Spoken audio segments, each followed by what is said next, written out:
Okay, before we start talking about the actual making of the bow, here's some historical background information on its design.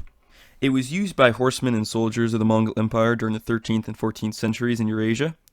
Their bows were much smaller than that of the European longbow, as well as having a recurved design. Each bow would be divided into three separate parts: the actual wings of the bow and handle, which would all be fused together with fish glue and bindings, then be backed with sinew and ram's horn to make a composite structure.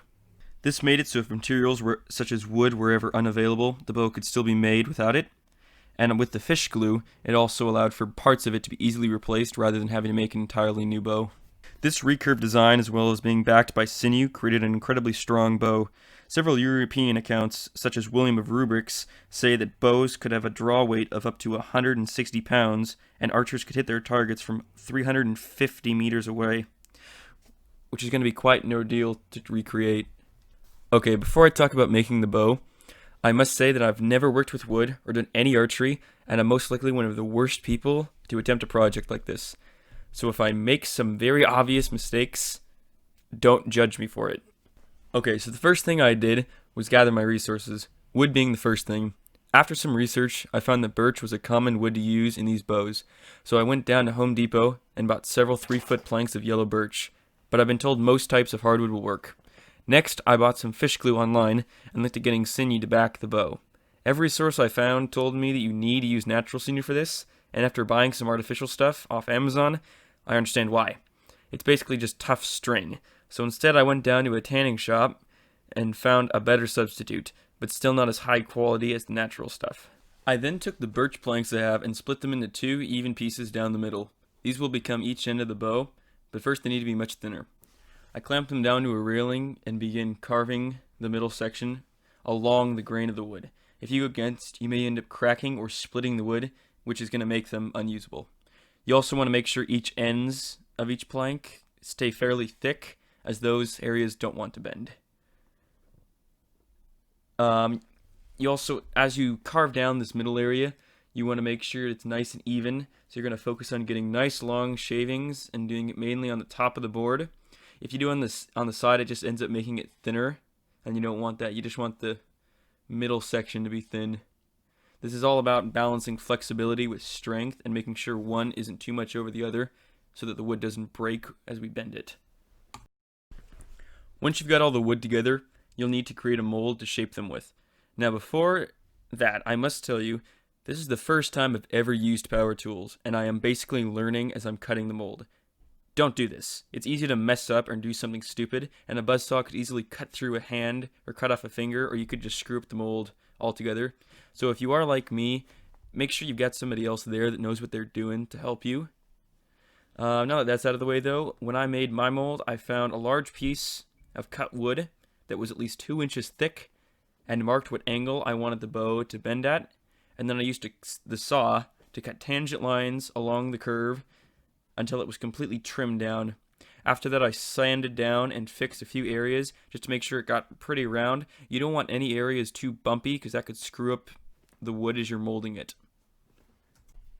Next, I'm going to attempt to mold the wood into shape. I place the area of wood I want to bend over a large boiling pot of water, which will not only help heat up the wood but adds moisture to it as well. I let it heat up for about 30 to 40 minutes, and then I take it to the mold, which I clamped down to a railing to avoid it moving. I then clamp down the front part of the wood to the mold and slowly bend it back, applying more clamps and pressure until it's finally laid down flat along the mold. And you just got to let it sit for several hours, or at least until it's completely cool, and then you got to you got to do this. You got to do the fucking same thing for the next one. After it's been completely molded, it's been made a little rough by the steam and heat, so I sanded it down a lot in order to smooth out the wood, and also to shave down certain areas which ended up being a little too thick. Next, I had to create the third handle piece, which will connect the 2 boards of wood together. In order to do this, I went to my uncle's house, who helped me cut them into a diamond shape and also cut an indent matching that diamond shape into each piece of wood so that they could easily fit together. But I then had to spend several hours sanding them and cutting them down to make sure they fit together properly and tightly in order to support their own weight. However, I got a little bit lazy with this part and didn't create a piece that fit perfectly into the shape. This was a big mistake, and looking back, I should have spent more time on this one step than any other part. Now that I have all three of these pieces made, I'm ready to attempt to put them together. For this next step, I would definitely recommend having at least one other person there with you, because it is very difficult to do it alone. So firstly, I apply glue to all the areas where each piece will connect, and then force three pieces together and clamp them down to another piece of wood. After that is done, I reapply glue to a certain of the crevices which may not have gotten some, and may be important so that the pieces don't fall apart again.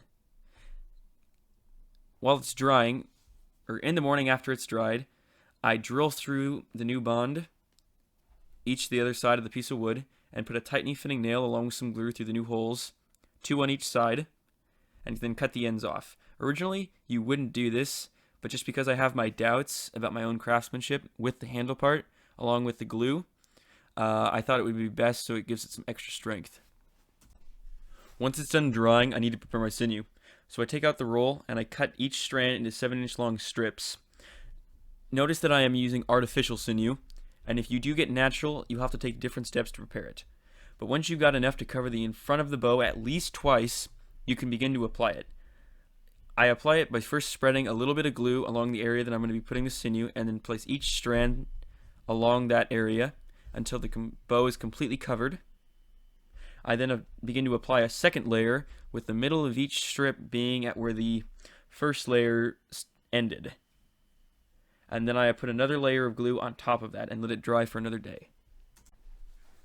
Once the layer of glue on the sinew has dried, I begin carving the handle into a rounder shape to make it easier to grip. Once that is done, I apply more glue along the handle and cover it in a leather to complete the grip. While that is drying, I begin working on the bowstring. I take 2 long pieces of the sinew string, about 14 feet long each, and fold them together. I then tie down the top to create a loop, then grab one from each of the strings and twist them together all the way to the top. Once the 4 strings have become 2, I twist the 2 remaining together to create one long bowstring. Now that all the parts are complete and put together, I attempt to string the bow. However, this is where I run into a huge problem. It turns out that the wood I used to make the handle wasn't a hardwood, but instead was a very softwood alder. Because of this, it split in half as pressure was applied. I quickly attempted to redo that piece and replace it, but like an idiot, I used the same cut of wood, and which caused the same thing to happen. Because of my second failure of getting the bow to work, using pins to combine the 3 pieces are no longer an option. So I quickly remake the handle using an actual hardwood, and I spend much more time getting it to fit properly so it doesn't break. I then wrap sinew along the handle and then let it dry. I wrap the connection in more sinew and glue. I let that dry. I put more leather over it for the handle. I let it dry, and then I carve notches at each end for the string to attach to. At this point, I can attempt to restring the bow.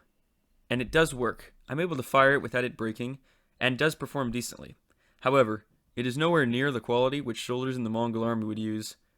While it is said these bows could hit their target from 350 meters, my recreation can fire a max of about 40 meters away, and probably would never be able to kill someone. This is partially because even though I did put extra care into the handle this time, it did still give slightly, which caused the tension on the string to greatly weaken. If this hadn't happened, the bow would have been much, much stronger. Okay, my bow obviously isn't of the highest quality, but how close did I come to the original design? In the original Mongol design, it featured the recurved shape, starting outwards then curving back in, as well as the tips being flat in order to stop the string and add extra speed to the arrow. Mine, however, does curve, but I failed to truly capture that recurved shape with the bow starting outwards and then curving back in towards the string. I did, however, create a decently flat surface at each end in order to stop the arrow. However, I've come much farther than I ever expected myself to be able to.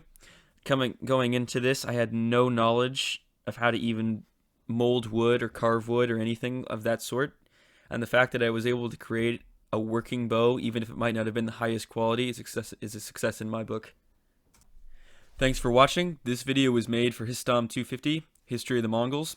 Also, if you have any critiques or ideas on what I could have done better, please post them in the comments. I would like to improve and be able to try this again, so any input would be greatly appreciated.